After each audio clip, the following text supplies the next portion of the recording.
எல்லாருக்கும் வணக்கம். Welcome back to our channel. நான் உங்களோட தீபா. இன்றைக்கி நம்ம சேனலில் பிரியாணி ரெசிபி பார்த்திடலாமா? வீட்டுக்கு கெஸ்ட் வராங்களா, நம்ம பிரியாணி செஞ்சால் கொல்லுன்னு ஆகிடும் ரைஸ்ன்னு நினைக்கிறீங்களா? அப்படி நினைக்கவே வேண்டாம். இந்த மாதிரி செஞ்சு பாருங்கள், ரைஸ் உடையாமல் ரொம்ப நல்லா வரும். அப்புறம் இன்னும் ஏன் லேட் பண்ணுறீங்க? இந்த வாட்டி சிக்கன் வாங்கிட்டு வந்தால் இந்த மாதிரி கண்டிப்பாக ட்ரை பண்ணிவிட்டு எப்படி வந்துச்சுன்னு கமெண்ட்டில் சொல்லிவிடுங்க. முதல்ல நம்ம பாஸ்மதி ரைஸை ஊற வச்சுக்கணும். ஒரு 1/2 hour ஊறினா போதுமாக இருக்கும். உங்களுக்கு எவ்வளோ ரைஸ் தேவைப்படுதோ அவ்வளோ ரைஸ் எடுத்துக்கோங்க. இது நல்லா ஒரு 3 வாட்டி கழுவிட்டு தண்ணி ஊற்றி நல்லா ஊற வச்சுடுங்க. இது பக்கத்தில் வச்சுடுங்க.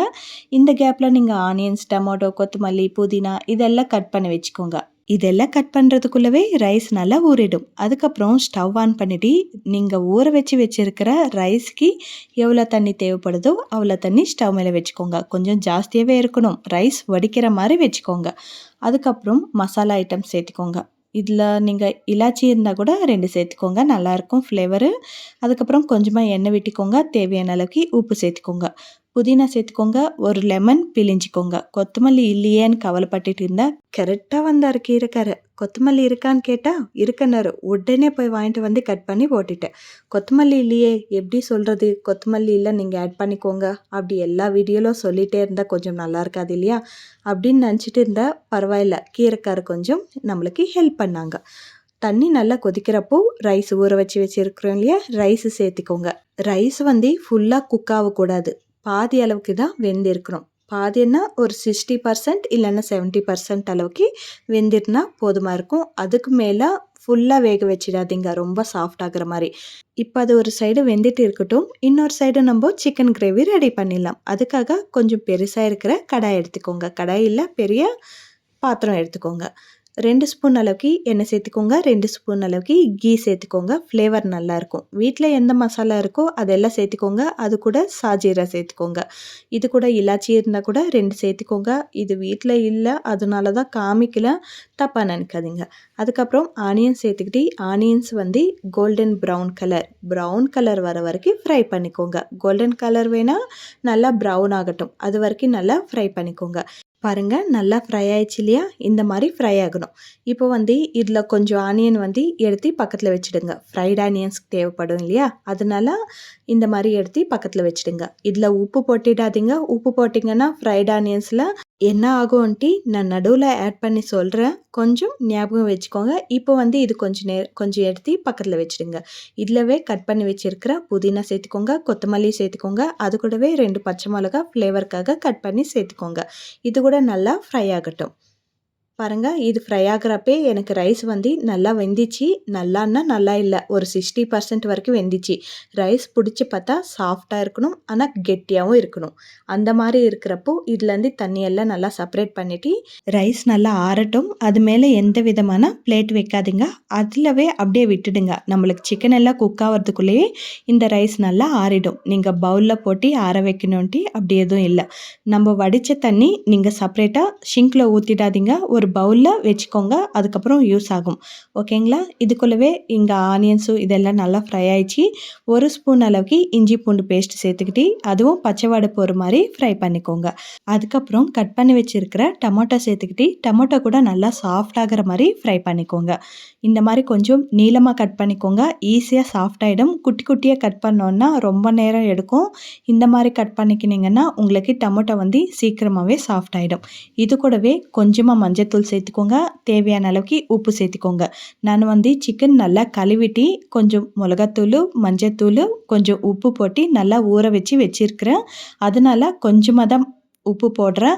ஏன்னா ரைஸ்லவும் நம்ம உப்பு சேர்க்குறோம் இல்லையா, இங்கேயும் உப்பு சேர்க்குறோம், சிக்கன்லவும் உப்பு இருக்குது. ஸோ ஒரு ஸ்பூன் போட்டிக்கோங்க, ஜாஸ்தி வேண்டாம். அதுக்கப்புறம் உங்களுக்கு உப்பு தேவைப்பட்டுச்சுன்னா மட்டும் சேர்த்துக்கலாம். ஓகேங்களா? டொமேட்டோ நல்லா சாஃப்ட் ஆயிடுச்சு இல்லையா? நான் முன்னாடியே சொல்லியிருந்தேன் இல்லையா, சிக்கனில் நான் மிளகாத்தூள், கொஞ்சமாக மஞ்சத்தூள், உப்பு போட்டு நல்லா மேரினேட் பண்ணி வச்சுட்டேன். அப்போ சிக்கன் சாப்பிட்றப்போ நம்மளுக்கு பச்சையாக இல்லாமல் நல்லா உப்பு காரம் எல்லாம் நல்லா பட்டி சூப்பராக இருக்கும். அதனால தான் நான் இந்த மாதிரி சிக்கனுக்கு நல்லா மேரினேட் பண்ணி உள்ளே வச்சுட்டேன். சிக்கன் சேர்த்துன பிறகு மீடியத்தில் வச்சுட்டு கொஞ்ச நேரம் குக் பண்ணிக்கோங்க. சிக்கனில் இருக்கிற தண்ணியெல்லாம் நல்லா செப்பரேட் ஆன பிறகு இந்த மாதிரி அப்பப்போ கலரிட்டிருங்க. சிக்கனில் இருக்கிற தண்ணியெல்லாம் நல்லா செப்பரேட் ஆகிட்டு சிக்கன் நல்லா வெந்திடும். பாருங்கள், பாதி அளவுக்கு சிக்கன் நல்லா வெந்திச்சு, இன்னும் பாதி அளவுக்கு வேகணும். ஸோ நம்ம இன்னும் கொஞ்சம் மசாலாலாம் ஆட் பண்ண பிறகு தண்ணி சேர்த்து நல்லா குக் பண்ணிக்கலாம். எனக்கு சூடு தாங்கிறதுக்கு ஆகாது, பிடிக்க முடியல, அது வேறு விஷயம். கொஞ்சம் சூடான பிறகு காமிக்கலாம்னு நினச்சாலும் எனக்கு பிடிக்க முடியல. ஸோ அதுக்கப்புறம் காமிச்சிக்கலாம்ன்ற மாதிரி விட்டுட்டேன். இப்போ மிளகாத்தூள் 1 ஸ்பூன் சேர்த்துக்கோங்க. சிக்கனில் சேர்த்தது சிக்கனுக்கு மட்டும்தான் ஒட்டி இருக்கும், குழம்புக்கெல்லாம் ஆகாது. அதனால 1 ஸ்பூன் அளவுக்கு மிளகாத்தூள் சேர்த்துக்கோங்க, 1 ஸ்பூன் தனியாத்தூள் சேர்த்துக்கோங்க, பாதி ஸ்பூன் அளவுக்கு காஷ்மீரி சில்லி பவுடர் சேர்த்துக்கோங்க. அதுக்கப்புறம் ஒரு 4-5 ஸ்பூன் அளவுக்கு தயிர் சேர்த்துக்கோங்க. தயிர் சேர்த்துன பிறகு நல்லா மிக்ஸ் பண்ணிக்கோங்க. எண்ணெயெல்லாம் நல்லா பிரிஞ்சு மேலே வரணும். அந்த மாதிரி மசாலா நல்லா ஒட்டுற மாதிரி நல்லா மிக்ஸ் பண்ணிக்கோங்க. நான் இங்கே கரம் மசாலா வேண்டாம், இதுவே போதும், இதுவே நல்லா ஃப்ளேவர்ஃபுல்லாக இருக்குன்னு நினச்சேன். பட்டு அதுக்கப்புறம் எனக்கு கரம் மசாலா சேர்த்தா இன்னும் கொஞ்சம் நல்லா இருக்குமோன்ற மாதிரி தோணிச்சு. அதனால நான் கொஞ்சமாக கரம் மசாலா சேர்த்துருக்குறேன், ஐ மீன் சிக்கன் மசாலா சேர்த்துருக்குறேன். உங்களுக்கு பரவாயில்ல, மசாலா ஜாஸ்தி இருந்தால் நல்லாயிருக்கும், எங்களுக்கு பிடிக்கும்னு நினச்சிங்கன்னா நீங்கள் 1 ஸ்பூன் அளவுக்கு கரம் மசாலா இல்லைன்னு சிக்கன் மசாலா எதுவாக இருந்தாலும் சேர்த்துக்கலாம்.